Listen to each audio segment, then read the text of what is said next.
Yo, it's Go 96.3, joined in studio by Adam and Laura of Against Me. What's up, guys? Hi. Hello, hello. Thanks for coming through. Thanks for having us. So before we start, I've never interviewed a punk rock band before, so I want to get your thoughts. I call it punk rock perspectives. Well, now you've only interviewed half of a punk rock band. True. Yeah. Well Yeah. played. And it hasn't happened yet. So. But let's be honest, That's true. you got the better half. All right, so it's April Fool's Day. What are the best pranks you guys have ever done? Well, one time we showed up to a radio station posing as half of Against Me. That was pretty funny. Remember that? That was pretty good. It's so meta. So this one time, and this is no lie, it's not a joke, and it wasn't an April Fool's Day joke. This was like pre-Jackass era. Mhm. Kevin, my friend at the time, I had this big Buick LeSabre with a huge trunk, and you could inside trunk release it. Yep. So I put him in the trunk, and we drove around, and we waited until there was a car behind us, and once we were stopped at a stoplight, hit the inside trunk release, but he made it look like he kicked the trunk open and jumps out of the trunk, and he had his hands tied behind his back, and he had his shirt off, and he takes off running, and we all got out of the car, chased him down, grabbed him, threw him back in the trunk, and drove off. The car behind us didn't really seem to care about it, so like we like let him out of the trunk. He's sitting back up front with me or whatever, and we're like going back to my mom's house or whatever. And then next thing I know, I look behind me, and there's like 4 cop cars behind me, sirens on. We pull into a parking lot. They circle the car, run up, guns drawn on the car. They're like, hands up, hands up, hands up, reach inside, grab the keys out of the ignition, go around, open the trunk, as if they're, like, you could tell on the look on their face, like they're about to like rescue someone or look excited. Yeah. And then they're like, there's no one in the trunk. But they realized Kevin, who still had no shirt on, they like took him aside and they're like, you're sure these people aren't kidnapping you, right? You're sure? And he's like, no, it was a joke. Sorry. When did the cops say April Fool? No, it wasn't April Fool's. It was just a regular night in Naples, Florida. That would have been being terrifying. 17. Oh, it was really terrifying. Yeah. Guns drawn again. But they let us go without even a ticket. So That's that's like the most well-executed prank I've ever heard. My friend in high school had a Buick LeSabre, same thing, and I hid in the trunk. We picked up my friend, and you know how like the armrest cup holder in the back? yeah. Like when he got in the car, I punched it open, I popped out, and he socked me right in the jaw. Just instinctive. It was terrible. Prank gone bad. Yeah. It was, yeah. I can spend hours watching those on whatever, Instagram or whatever, when people are just destroying their friends with, the big blow-up ball to the face. Yeah. Can't go wrong. Or like the beanbag, you throw the beanbag at them. It's classic. Ooh, that's a good one. Yeah. Is there a beanbag store around here? There's one at Mall of America. We can go right now if you want. I would rather go into the bathroom and slit my wrists than go to the Mall of America. How do you feel? I'm going to be really direct about this, How do you Adam. I really don't want to feel? go to the Mall of America. It's an amusement park, though. It's great. I've been. It's fun. Do punk rock bands fill out March Madness brackets? What's a March that? Madness bracket? My thoughts exactly. No, I didn't fill one out. I'm an NBA guy. I'm curious now. What is that? It's a bracket with 64 college basketball teams. Oh, and sports then- ball. Yeah, sports Don't know. things. I'm going to be honest, I don't like sports. I used to get beat up by the football team and everything like that in high school a lot, and I don't like that culture. Is it the green hair? Is it the green hair? Was it Yeah. the mohawk? What was it? Was it your lippy attitude? I do like the Minnesota Twins, though. Kirby Puckett forever. He's the man. Game 6 forever. How do you know Pineapple on any pizza, yes or no? trivia? Pineapple on pizza, pineapple green pepper is in fact the best combination of toppings on a pizza. Boom. I don't even Google it. We have, Bing we have like a big Go Radio brawl between myself and Peter Parker from our hip hop channel. Spider-Man? And you would think he's kind of like Spider-Man, the way he's anti-pineapple on pizza, the way he's militant about it. What is a movie that you think everyone should be required to watch? Under the Tuscan Sun. Chocolat. With Johnny Depp. Chocolate. Oh, okay. I think my mom made me watch that back in the day. Eat, Pray, Love. Required watching. Actually, National Treasure 1 and 2. I knew what you were going to Whenever say. National I Treasure just 1 knew- is on TV, I have to watch it. It's great. if you have no idea what it's actually like to be in a band that goes on tour, watch this movie Green Room, and you will see the situations that most any young, unknown band has found themselves in, which are near death, terrifying. Give me an backstage. example. Well, I mean, just see the movie. Yeah, we don't want to give It's it Are you away. involved with Super. this movie? I'm sold. You I kinda think teased me on it. a I'm ready. similar note, though, like the movie Spinal Tap, holds up so well throughout the years because it's so true. So if So you many ever of want those an things insight happen. into what it's like to be in a band, Yeah. Spinal Tap. I I mean, That's it's one. exaggerated a little bit in areas, but so many of those things happen. I mean, last night I was kind of like, where are we going? When we were walking to the stage, through the kitchen, through the bar, bathroom. It was, yeah. And the amount of times I literally, like, seconds before we go on stage, have to look at everyone and be like, what city are we in right now? I want to say hello. Yeah. I don't know where I am. Have you had one of those like nightmare moments, like "What's up, Pittsburgh?" but you're in like Maine? Luckily, no. But tonight, okay, so we're I've playing heard in you St. do- Paul, I've should been I like, say? Hello. You kind of trail off. Just kind of slide over I it. do that. But tonight, because we're playing in St. Paul, should I say hello, St. Paul, or should I say hello, Minneapolis, or should I say hello, Twin Cities? Twin Cities. It shows that you're savvy if you say Twin Cities. I am savvy. You're Twin very Cities hardcore forever. Twin Cities is dope. Do you guys have any like Twin Cities stories? I honestly, I grew up on the music scene here in Minneapolis, like the whole Profane Existence scene, bands like Code 13, like Destroy, Ass Rash, State of Fear, like all those bands were like my bread and butter when I was 16 years old. Yeah, I played the First Avenue 7th Street Entry Club when I was 18. It was like on my first tour. We played there for, I don't know, 12 people. I mean, I've been coming to Minneapolis forever, and there's always been great shows. Always. Those 12 people were so excited. I'm glad we can be hospitable to Somebody you. brought pot cookies that night, I remember. What Yeah. a nice person. Yummy. This is like 1992. Were they good or were they weak? I don't know. I had like half of one, and I was like, I don't know what to Well, he do. remembers, I so mean, it's not that yeah, good, so- but Yeah, your but also high he school remembers, brand so pot they're pretty cookie. good. Question. You guys got that star on First Avenue. That's a big deal. Like on the Right? side of the building. Honestly, that's a true achievement. Like we were all so stoked when that happened. I love First Avenue forever. First Avenue, Triple Rock, love Minneapolis. Amazing. Thank you guys. It's cool Oh, to hear thank when you. people come through and like our city because we work so hard to be like, we're not flyover country. Please enjoy us. No way.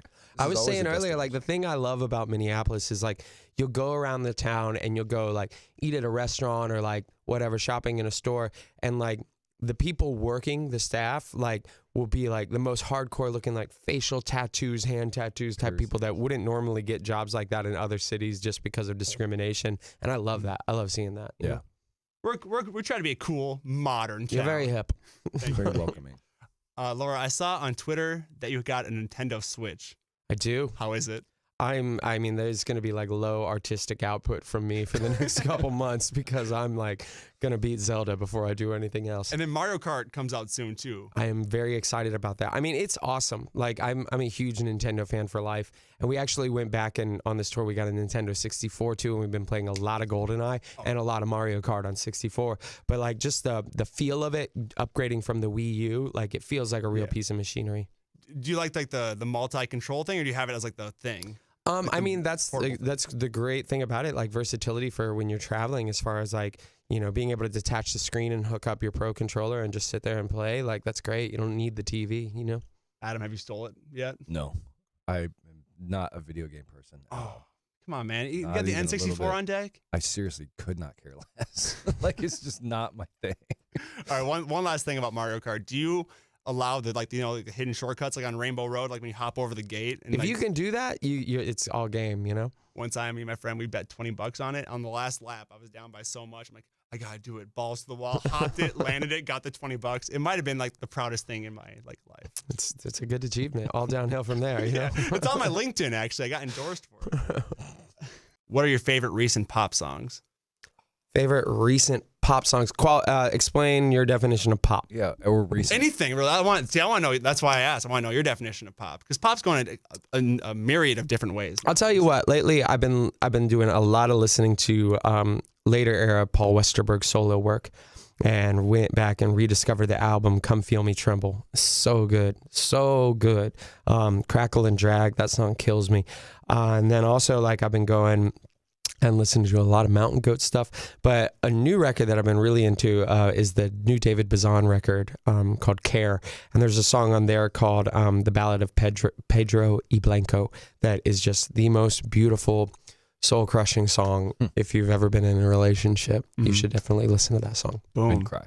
Adam, what pop or top 40s Well, song? I mean, see, that's I don't have a lot of time with pop radio, but like, you know, there's certain songs that you hear in airports or in stores or whatever Mhm. constantly, and I mean, there's my old favorites like the Kelly Clarkson stuff, and Since You Be Gone. that's the one. Banger. And then that Gautier song, Someone That I Used to Know, or whatever that song is. I mean, it's been played 2 million times, but it's a great song.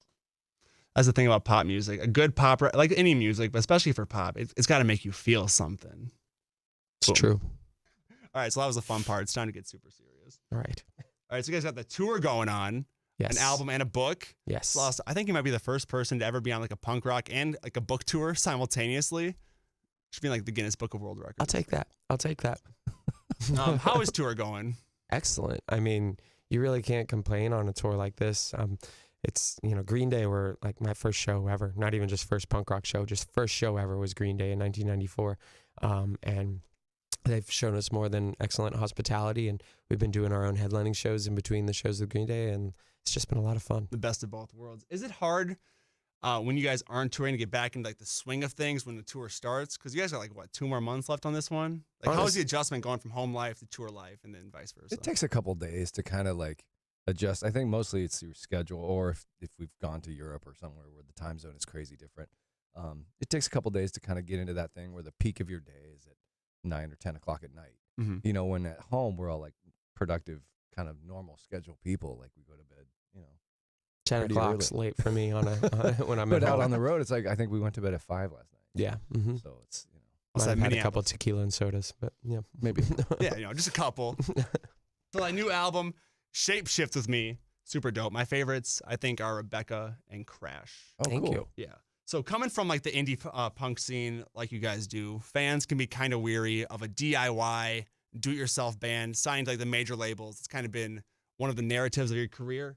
How do you let your fans know that, hey, it's still the same against me, even though there's a label we might have grown? How do you let them know that it's still authentic punk music? Right on. I mean, we were on a major label for a second. We have our own record label now, and we've been lucky that I've had every experience with every size record label, from the smallest indie to mid-size indies to the major label experience to running your own record label. And I kind of realized at a very young point, coming from an anti-capitalist background, of that there is a certain amount of capitalism inherent when you're like selling a physical product and making any kind of profit. And a record label is a record label, is a record label, is a record label on no matter what scale. But I've been saying this a lot, lately on stage, where DIY is a really important ethic to me and always has been, but DIY never meant do it alone for me. It always meant do it with your friends, and to disregard the idea of okay, I'm not doing it myself. I'm doing it with we're all doing it together, the 4 of us on stage, and the 4 of us aren't doing it alone. We have a crew of people who come out with us and help us make it happen. And there's a crew of people behind that crew of people who all put together the shows and book the tours and drive the bus and all that stuff. And to disregard their involvement in something, I think is just is wrong. Let's just all do it together, team effort. Exactly. It's crazy to think that you're out there by yourself. Like she says, it's everybody contributes to this, and all the way down to the fans. It's we wouldn't have a tour to go on if people weren't going to come to the shows. Mm-hmm. So it's a serious group effort. The sound of this album, I love the pumping bass, the drums, the guitar tones. I'm Thanks. like a novice guitar player. I'm a sucker for that. I think it's so bright and driving. How'd you guys arrive at that sound? I mean, you guys been doing it for 20. Against Me has been around, an entity, for 20 years. How do you navigate from all these album to album? How does that sound evolve? I mean, it was pretty natural. A lot of that credit, of course, is due to Mark Hudson, who engineered the record, recorded the record. But it was a fairly simplistic record as far as me and James each only have one guitar track, going or whatever. And I was using a 15-watt combo amp for most of the record. It's just a really minimal setup, There wasn't a whole lot of time spent oh, let's go for this tone or let's go for that tone. It was just plug in, okay, this is great for that.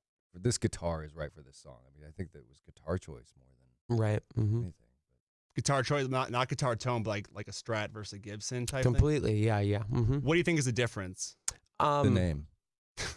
Sorry. And also the drummer. look. I don't like the way Gibsons look anymore. That's why I went Strat. The toggle switch always messes me up. I always hit the toggle switch. Mhm. But I can never play a Strat live because of the same thing, that switch. I always hit the pickup selector switch. I've always been a fan of Rickenbacker's live. In the studio, they're a little finicky with the tuning, especially between a Gibson and a Rickenbacker. But I I don't know. At this point, it's just kind of like we know what we like. And I've always been more of a single coil, like guitar tone sound. So either Telecasters or Rickenbackers, and every once in a while, Stratocaster, you know? You guys are talking about not really minimalism, but just kind of cutting like one guitar track. Because you look at some of these songs nowadays, they have, I've read stories about people having like 100 tracks with like all these effects. Do you think, was that minimalism a choice? Like to kind of hone in the sound, or was that just like organic? Yeah, completely. Like, we just didn't want to tune that many guitars. I mean, I think it's important as well to be able to reproduce what happens on the record in a live setting. It's a big deal. And Yes. so for us to be able to show up and recreate what you're hearing on the record, pretty true to you know what you're hearing on the. Did we have coffee yet?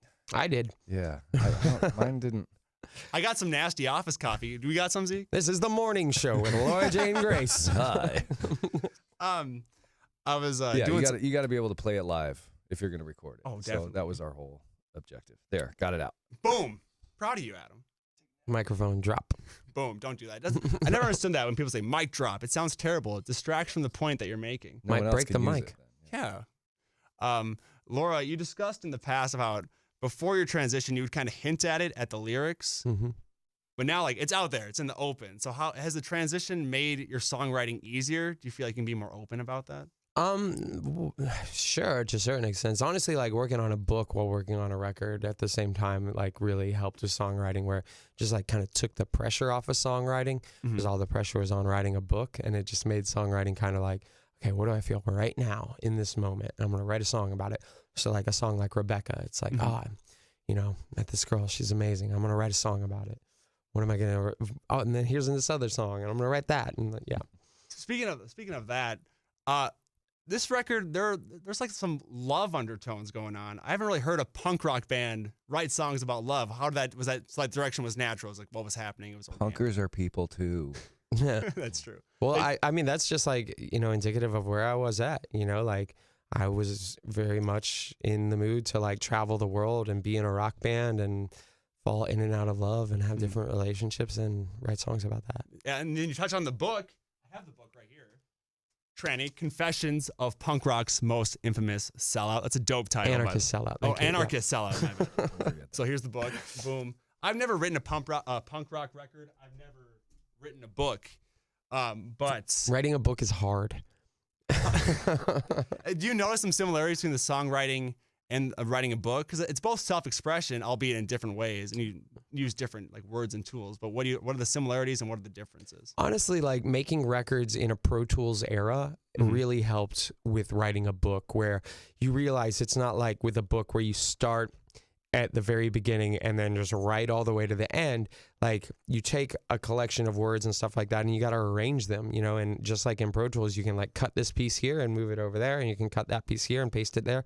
And you can just like drop that part, put this new part in. Like it's, it helped for sure. And you had your lifetime's worth of journals to throw in there too. Yeah. I mean, writing a book is a lot more of a solitary thing, which I'm not as into, you know. I like playing music with friends. But there's something to be said for each. Definitely. So when someone reads this book, because I've seen some interviews where like you basically give away the book. I want people to read the book. So when people read it, what do you want them to take away from like your life, your book, your words? I guess I want to, I hope people like see the universality or get a better understanding. Universality. I think that's the one. Yeah. In the transgender experience, you know, and that it's not that far off from anyone else's experience of just like feeling isolated, feeling alienated, feeling like you don't fit in, not feeling comfortable with your body. Like those are all experiences that most people can relate to, you know? And I think it helps that you weren't writing in retrospect. You had your actual journals. When did you start journaling? I've been journaling since I was like 8 years old, and that was a great tool, and it's something that like was actually kind of a source of argument sometimes with like friends where they're like, no, I totally remember that night, and it happened differently. I'm like, I wrote it down the second after it happened. I don't even have to remember. I just wrote it down, and I can look at that, you know? Yeah, and it kind of gives people the snapshot of like the confusion of like what you were going through. Like it was a snapshot of what you were feeling, and you were able to like kind of link it together. So I think it's a very powerful story that needs to be told, that needs to be heard. So thank you for putting together this great body of work. Thank you very much for reading. Of course. Thanks for stopping by. I appreciate it. Absolutely. Thanks for having us. Of course.